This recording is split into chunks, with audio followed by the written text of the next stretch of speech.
entre culturas existe la inconmensurabilidad. ¿Usted cree que se pueda acortar ese puente? Sí, claro, porque tenemos que tomar en cuenta que este es otro planteamiento del pluralismo,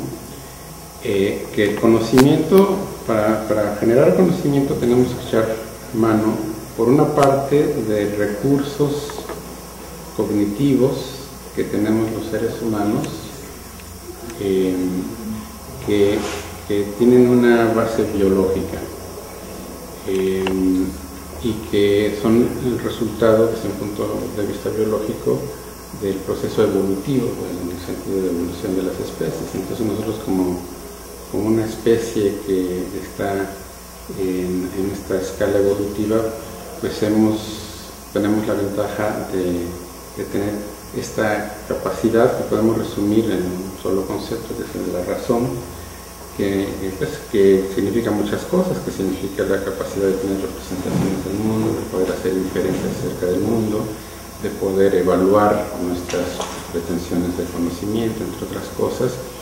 Y todo esto tiene una base biológica, y esa base biológica la tenemos todos los seres humanos, entonces eso lo compartimos.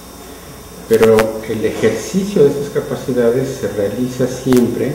en un contexto social, en un contexto histórico determinado y en un medio ambiente específico. Y estas son las diferencias culturales, justamente, en un contexto cultural. Entonces, el ejercicio de estas capacidades cognitivas se tienen que realizar siempre en un contexto particular determinado, y esto es lo que impone variaciones, por ejemplo, a las normas y valores bajo los cuales juzgamos pretensiones de conocimiento. Pero el hecho de que todo esto tenga un sustrato biológico que es común a los seres humanos, pues hace que entonces, cuando desde el punto de vista pluralista, pues hablamos de que las distintas culturas, en un sentido literal, viven en mundos distintos. Pero que sean mundos distintos quiere decir que no todos los objetos de mundos distintos son compartidos, no todos, pero muchos objetos sí. Y entonces eso tiene que servir de base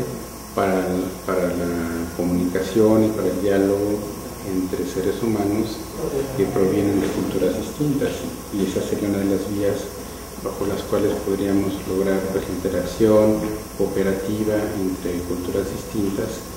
y la posibilidad está dada, como digo, por el hecho de que compartimos una estructura biológica que es común a todos los seres humanos, pero que el ejercicio de las capacidades que nos permite esa estructura biológica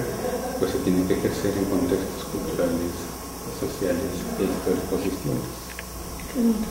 Bueno, y si reconocemos que la realidad existe más allá de la forma en que aprendemos, ¿podremos decir entonces que hay mejores formas de acercarse a la realidad que otras? No, yo creo que no se sigue del reconocimiento, que es un reconocimiento que tenemos que hacer filosóficamente y mediante un argumento filosófico, como usted bien dice,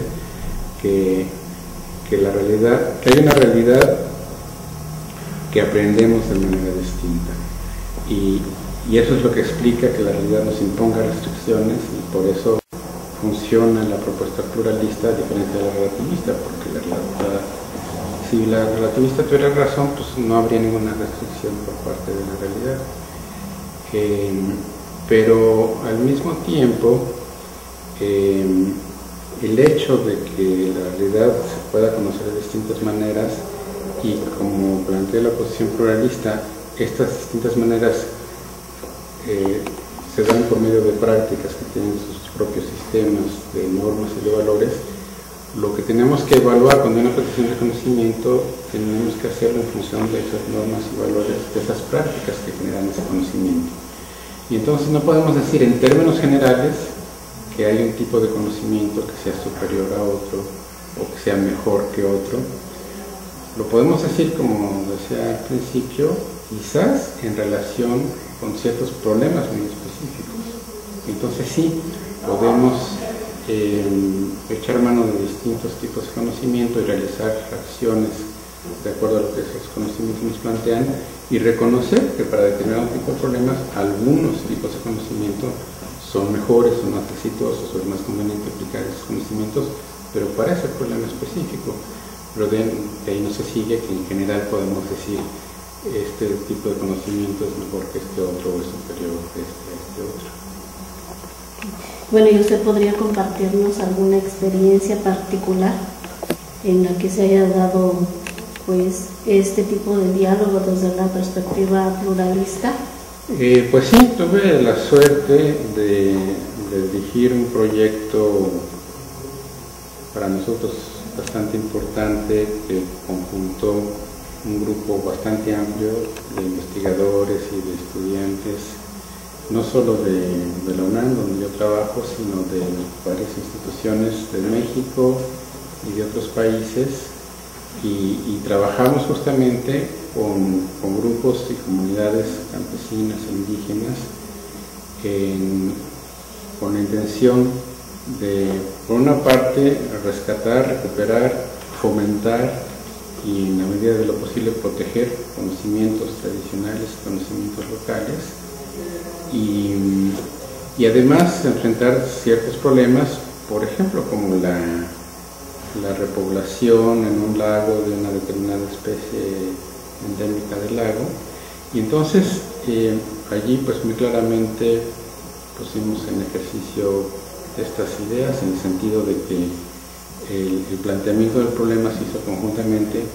con investigadores científicos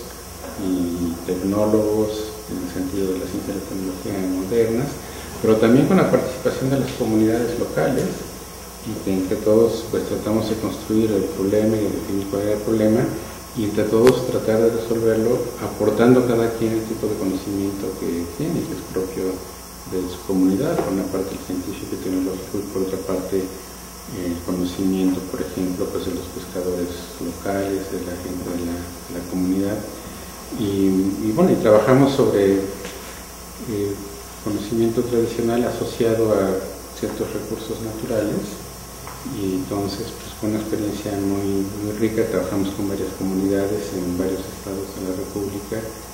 y en donde pues pudimos poner en práctica esta idea pluralista, en que ningún tipo de conocimiento se planteaba como superior a los otros, sino todos se planteaban como legítimos y además como necesarios para enfrentar y para tratar de resolver los problemas en cuestión, ¿no?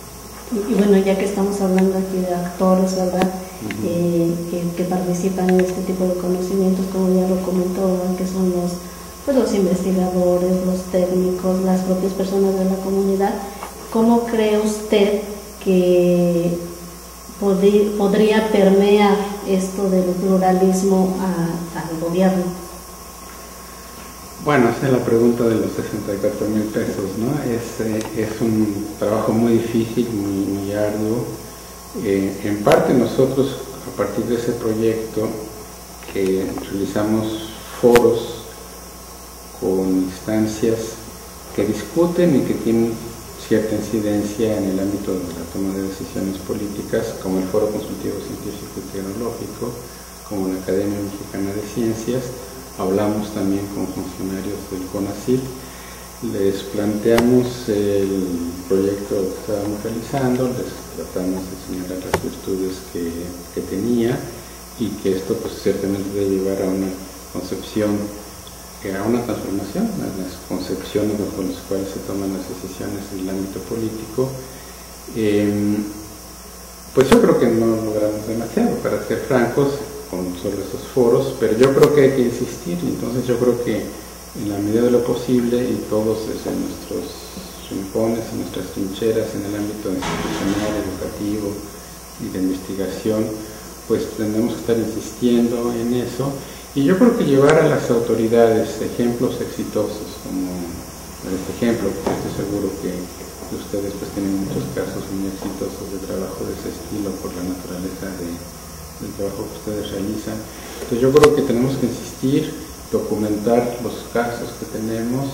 y estar bombardeando a las autoridades con eso, y pues yo creo que será un trabajo a largo plazo, y veremos efectos a largo plazo, pero pero no por eso hay que dejar de hacerlo, ¿no? Sino hay que insistir.